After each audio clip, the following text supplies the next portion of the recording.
Welcome to the Deep Dive. Today we're taking a plunge into, well, a truly vibrant tapestry. Turkish culture in Australia. We've got a really rich collection of sources here, from community reports to personal accounts. Yeah, quite a lot to dig into. And our mission really is to unpack how Turkish immigrants haven't just, settled here, but have profoundly shaped Australian society. Definitely. We're talking everything from the delicious food on our tables, which many people know, to the maybe less obvious, intricate cultural identity of younger generations. Oh, right. Okay, let's unpack this. You might be genuinely surprised by how deeply integrated Turkish culture actually is, often in ways you might not immediately see. Exactly. And we're not just sort of skimming the surface today. No. Our aim is to delve beyond the obvious, looking at the nuanced, sometimes subtle ways these contributions have truly enriched Australia. We want to give you a comprehensive understanding of this significant and, evolving cultural footprint. Okay, so let's start broad then. When we talk about Turkish culture in Australia, for someone who might know a bit about the community but hasn't really done a deep dive like this, what's the overall influence you see? How deeply is it woven into that broader multicultural fabric? Well, what's fascinating here, I think, is how these traditions don't just exist alongside the wider Australian mosaic. Right. They actually become part of it. Turkish culture has become, I'd say, an absolutely vital component of Australia's multicultural structure. It's not just about the numbers, it's the presence. Okay. Turkish immigrants contribute through traditional weddings, which are sometimes quite large community affairs, through vibrant public celebrations of holidays like Bayram, and countless other cultural events that integrate these traditions directly into the local scene. So quite visible then. Oh, very much so in Right. certain areas. And for many Australians, their first real encounter might be with Turkish cuisine kebabs, of course, but also sweets, have become incredibly popular. They often surpass other fast food options in certain areas. Yeah. Beyond food, though, Turkish music and folk dances are increasingly performed at multicultural festivals, drawing new audiences. Oh, interesting. But it's not just events or dishes. Core values like, say, Turkish hospitality and tolerance are genuinely respected, and that subtly reinforces a broader understanding of the culture. Right, the sort of intangible aspects. Exactly. Through all of this, Turks have really created a unique dynamic identity by preserving their language and traditions within this diverse Australian context. It shows how cultural continuity can thrive in a new land. The influence, truly, it extends beyond just food, touching many areas of social life. That's a great point about it being more than just food, but let's be honest, for many, that's undeniably where the journey starts. Oh, absolutely. Here's where it gets really interesting. Yeah. The culinary side. We know kebabs are, well, pretty much everywhere. But what else is being promoted? And are there any, unsung heroes of Turkish cuisine that our listeners absolutely must try? Okay, yeah. Turkish cuisine is indeed increasingly promoted, and it's a fantastic, delicious entry point to the culture. Definitely. When you step into Australian Turkish restaurants, beyond the, ubiquitous kebab and doner, that iconic thinly sliced meat, Right, the classic. you'll discover popular dishes like gözleme. Oh, I love gizi. It's that delicious, savory flatbread, often filled with spinach and cheese, Oh. or pied, which is kind of like a Turkish pizza with various toppings, and lahmacun. People often call it Turkish pizza, but it's really its own thing. A thin, crispy flatbread topped with spiced minced meat. Sounds amazing. And these aren't just appealing to Turkish immigrants, they're becoming staples for local Australians, too. Yeah, you see them everywhere now. And then there are the desserts. Baklava is well known, of course. It's a classic. But you absolutely must try kunefe. Okay, tell me more. It's a warm, sweet cheese pastry served hot with syrups. It's just a revelation. Wow, okay. Need to find that. Or tulumba, which are these syrupy fried dough pastries. Very sweet, very good. Right. Beyond the meals, Turkish coffee and tea are offered in many cafes and restaurants. And they serve not just as beverages, but as cultural introductions, sort of social experiences. They slow down the pace for a moment of connection. Like a ritual. Exactly. And a significant way this cuisine is promoted is through Turkish festivals and events. Food stalls are always central, alongside music and dance, reaching a wider audience, making a real statement about the richness of the culture. Which raises that important question you touched on. How much of this culinary popularity translates to a broader, deeper cultural understanding beyond just, the plate? That's the key question, isn't it? It is, because often bridging that gap between, say, enjoying the food and appreciating the deeper culture relies heavily on the backbone of any community, its organizations. Absolutely. So what role do Turkish associations and cultural centers play in actively promoting and preserving this culture in Australia? You're right. These organizations play a truly crucial role. They really are the community pillars. They not only support social integration for newcomers, but also actively promote Turkish culture, often acting as, well, cultural ambassadors. Okay. Any examples? Sure. For example, the Turkish Australian Association does a fantastic job organizing events that promote Turkish language, art, traditions, and they're also a critical first point of contact for many immigrants, addressing social and cultural needs. Right, practical support too. Definitely. Then there's the Melbourne Turkish Culture and Education Center, which runs various programs across education, culture, and art, anything from folk dance classes to calligraphy workshops. Not quite diverse. Very. These organizations are vital because they provide the infrastructure for Turks in Australia to maintain their identity while simultaneously making significant contributions to the local community. Right. They organize Turkish festivals, exhibitions, concerts throughout the year. And these aren't just for the Turkish community. These are key events that introduce Turkish culture to a broad Australian audience, truly celebrating diversity in action and fostering those cross-cultural connections. It sounds like these associations are truly keeping the cultural flame alive. They really are. And a huge part of that cultural flame, of course, is language. What active steps are being taken to maintain the Turkish language and customs, especially for future generations, given the strong pull of mainstream English? Yeah, that's a constant challenge for many immigrant communities. And if we connect this to the bigger picture, preserving language is often absolutely key to cultural survival, especially in a diaspora context. Makes sense. So, a variety of efforts, both structured and informal, are undertaken in Australia to preserve Turkish language and traditions. Turkish language schools and courses are critically important for young Turks. Weekend schools, usually. Often, yeah, for them to learn and preserve their mother tongue.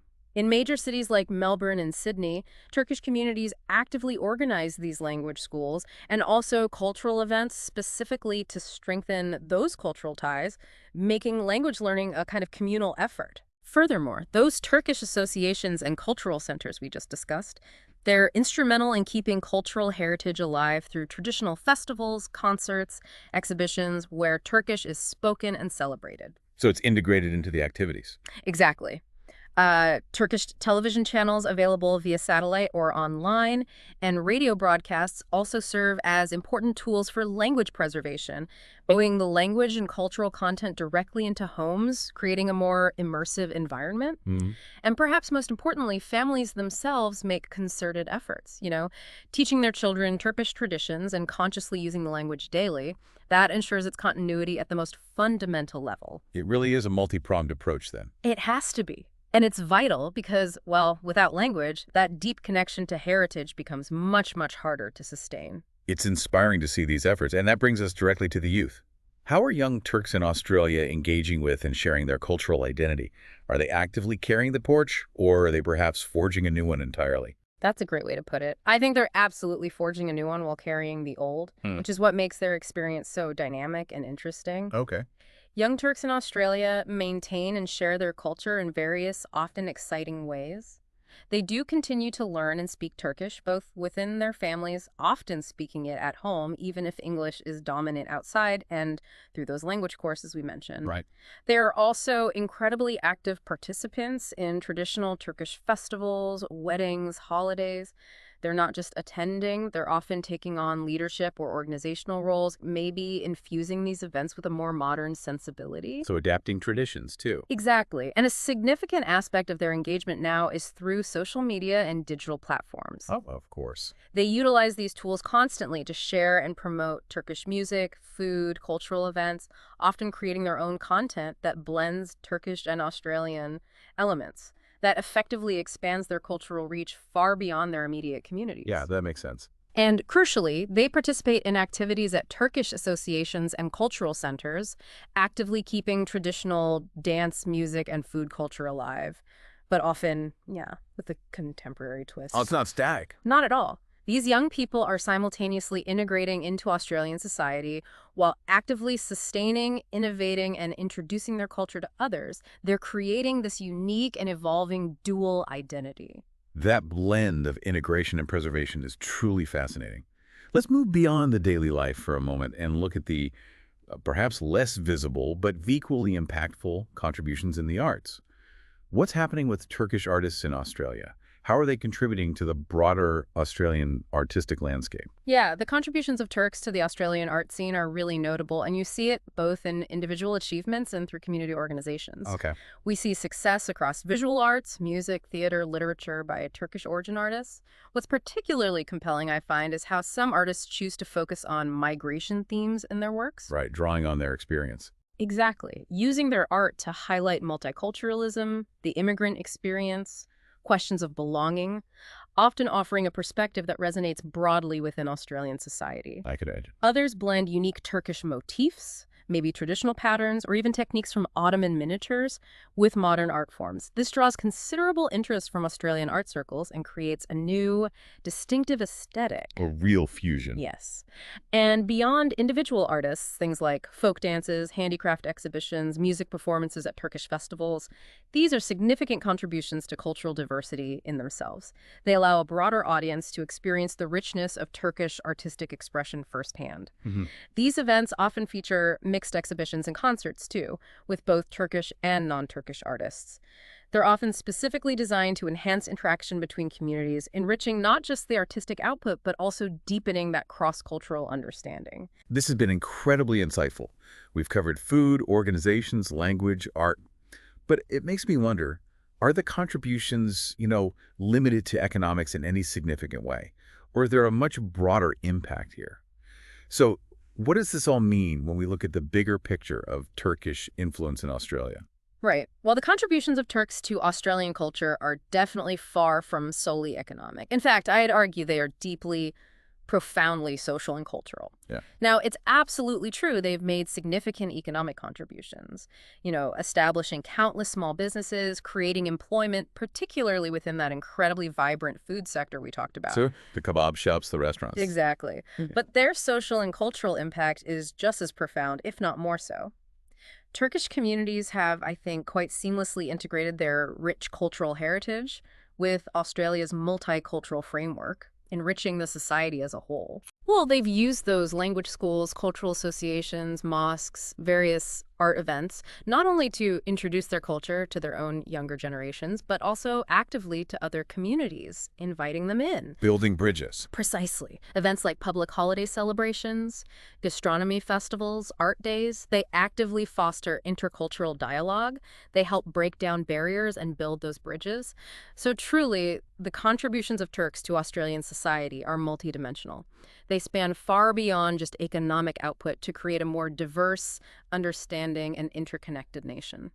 Given all we've discussed then, if you had to pinpoint one single most significant contribution Turkish immigrants have made to Australian culture, what would you say it is? What stands out most? That's a tough one, but I would probably posit that the most significant contribution is the strengthening and deepening of multicultural understanding itself. Okay, interesting. Because Turks haven't simply preserved their own traditions in isolation, they have actively shared them, often very enthusiastically, and that has profoundly enriched the societal fabric of Australia.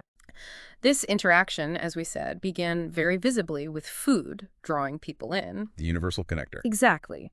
And then it expanded organically to include traditional dances, captivating art exhibitions, the vibrant celebration of religious holidays like Eid, and those critical language education initiatives. Beyond these tangible expressions, the positive impacts of core Turkish values like neighborliness, genuine hospitality, solidarity have created a powerful ripple effect, fostering a more connected, maybe more empathetic community within Australia. Oh. And importantly, that Turkish-Australian synthesis of identity we see among second and third generations, that has demonstrably increased intercultural understanding and tolerance within the broader society. It helps create a new, richer Australian identity that embraces complexity. That idea of a Turkish-Australian synthesis is really powerful, and it leads us to a key question about personal experience.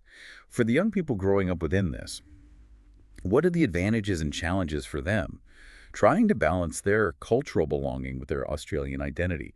It sounds like it could be both a gift and, well, a real challenge. It's precisely that, a complex but often incredibly rewarding journey. For young Turks, balancing their cultural belonging with their Australian identity presents both distinct challenges and significant advantages. What are some of the challenges?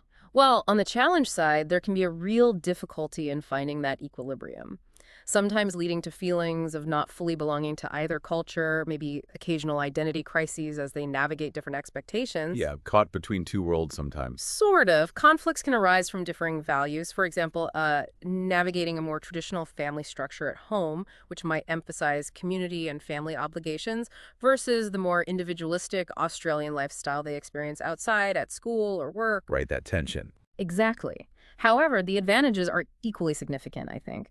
This dual cultural exposure often fosters incredible personal growth, enhanced empathy towards different viewpoints, and a remarkable open-mindedness. That makes sense. Additionally, genuine bilingualism, speaking both Turkish and English, fluently opens up valuable educational and professional opportunities.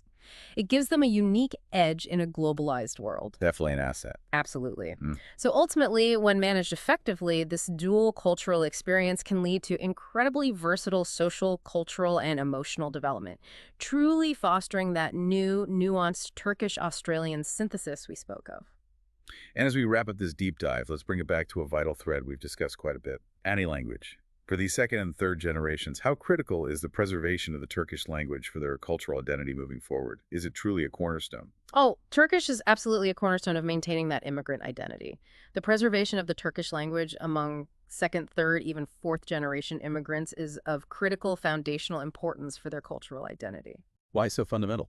Well, language is far more than just a means of communication, isn't it? It is a profound cultural heritage. It reflects of people's history, their values, their emotions, their humor, their unique ways of thinking. Right, it carries so much. Exactly. When youth speak Turkish, it helps them stay deeply connected to their roots. It allows them to understand the nuances of, say, jokes, proverbs, family stories, building stronger, more intimate relationships with older family members who might speak limited English. That connection piece is huge. It really is. Mhm. Furthermore, bilingualism itself, we know from research, contributes positively to cognitive development, enhancing problem-solving skills and even boosting academic success. Interesting. Conversely, the loss of language can, over time, lead to a weakening of cultural values, a disconnection from one's heritage, maybe even a feeling of being an outsider in their own family history. Yeah, a sense of loss. Definitely. Therefore, encouraging language transmission through daily use at home, consistent participation in Turkish schools, and active engagement in cultural events is absolutely vital for the continuity of this rich cultural identity. What an incredible deep dive. We've really journeyed through the profound impact of Turkish culture in Australia. From, the delicious food we all enjoy to the organized community efforts that sustain heritage, the vibrant art scene that blends traditions, and that complex but incredibly rich balancing act of identity among younger generations. It's truly a testament to the power of cultural exchange and contribution. It really is. And this raises an important question, I think, for everyone listening. What unique synthesis of cultures are we creating today, not just in Australia, but globally in our increasingly interconnected world? And maybe how can you actively participate in shaping it? A breath of thought to ponder. We definitely encourage you to reflect on your own cultural experiences, the traditions you hold dear, and maybe the often unseen contributions that shape your own communities every single day.